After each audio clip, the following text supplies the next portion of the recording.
The man just sneezed, and the next second countless scythe nanobots appeared in the air. They quickly entered the human brain and killed people invisibly. It turns out that in the distant year 2047, mankind has already broken through the technology to realize self-upgrading upgrades that can help mankind obtain superpowers, such as see-through eyes that can see through concrete walls or arms that can be used as machine guns. In this crazy world, in order to change their lives, everyone has upgraded themselves in one way or another. But the main character, Paul, is unique in that he doesn't see upgrades as a step forward for mankind, but rather as a step backward. And for that reason, he's always been a traditional do-it-yourselfer who makes his living by tinkering with old automobiles. But he never knew that he was about to become the world's most advanced rebuilder. That day, he delivered cars to customers as usual, and to make it easier for him to get home, he took his wife and her smart car with him, thinking that he would take her car home after the delivery. Unbeknownst to him, the client was Carter, the founder of the world's largest AI company. This surprised his wife, who also works in AI, and Carter is a legend in the industry, and she admired Carter's work. When Carter heard that he was a fan,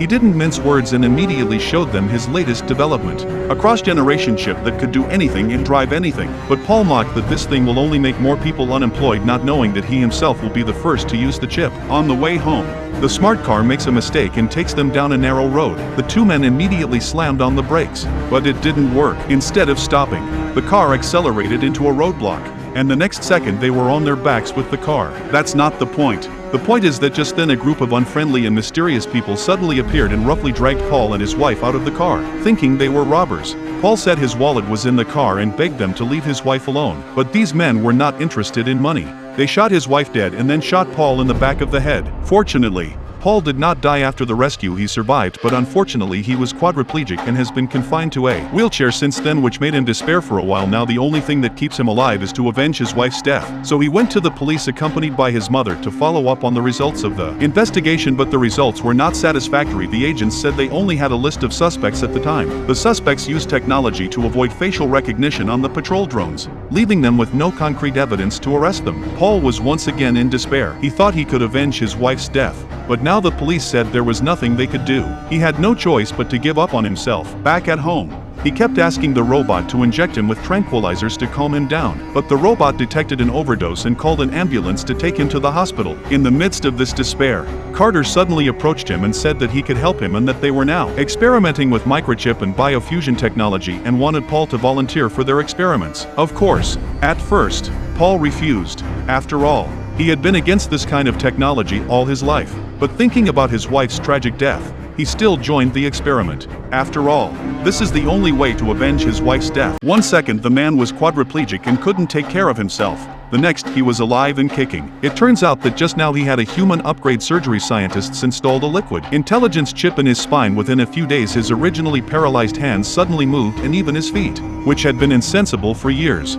stood up again. The feeling of rejuvenation made him throw away his crutches. Afterwards, he couldn't wait to work out to regain his strength to avenge his wife's death, because a year ago, a group of robbers killed his wife and left him quadriplegic. But it didn't work out that way. Carter made him sign a non-disclosure agreement that he couldn't tell anyone about the operation. He had no choice but to continue pretending to be paralyzed every day, only to go home and stand up straight, which made him very frustrated, and he didn't know when he could get his revenge. But then something strange happened. The AI in his body suddenly talked to him and said it could help him find the murderer. At first he thought he was hallucinating, but the next moment he had to accept that it was all real. The AI told him to look at the big screen, and he was surprised to see that it was a drone patrol that had captured footage of him and his wife being killed that day. The police had told him that the suspect was using technology to block facial recognition, so there was no way to find him. But the AI said he had a way. He found a tattoo on the arm of one of the robbers, but he couldn't see it with today's technology. But he could. After that, he asked Paul to relax his body and then control Paul's body like a printer to draw out the tattoo.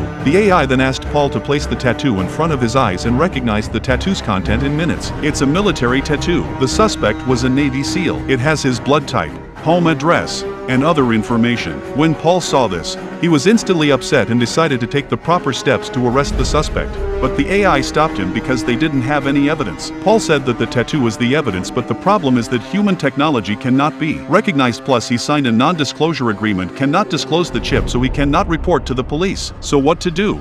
The AI suggests Paul find the evidence himself and then go to the police with the hard evidence. So Paul listened to the advice to find the suspect's home only to wait for the suspect to leave. He decisively sneaked into the suspect's home to look for evidence. But it was not what he had hoped for half a day to find, but did not find it. At that moment, AI told him to look at the table in the living room. It turns out that the table and the suspect's cell phone are interconnected, and the text messages show that a man named Blackie often asks the suspect to go to a bar called Old Bones. Paul decided to try his luck at the Bones bar. Unexpectedly, the suspect suddenly opened the door and came home. This is not good. Paul rushed to hide behind the shelves, but never expected to be caught in the mirror. A man has been paralyzed for years, but the police suspect him of murder because they found his wheelchair at the scene. But the man said he was following his wife's murderer, and because the murderer found him, he had to leave his wheelchair and take a deserted cab where he would have died there. The police didn't believe him and wanted him to tell the truth, where there was nothing they could do to help him. The man got angry and said that if he really wanted to help him, he should go and find his wife's murderer instead of suspecting him. As soon as he said that,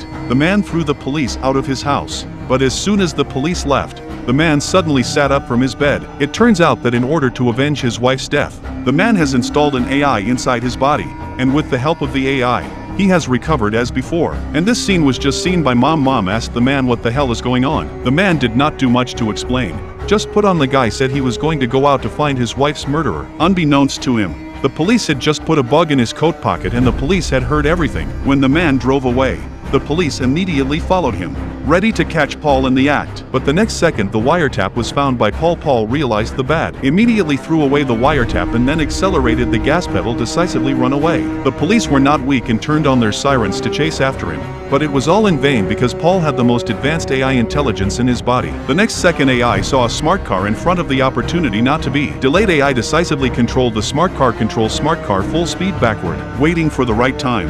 AI quickly told Paul to make an emergency right turn. The result is predictable. Police officers caught off guard and the smart car directly collided with the. After the incident, Paul also with the help of AI successfully found his wife's murderer, bearded man's house, just waiting for the bearded man to appear.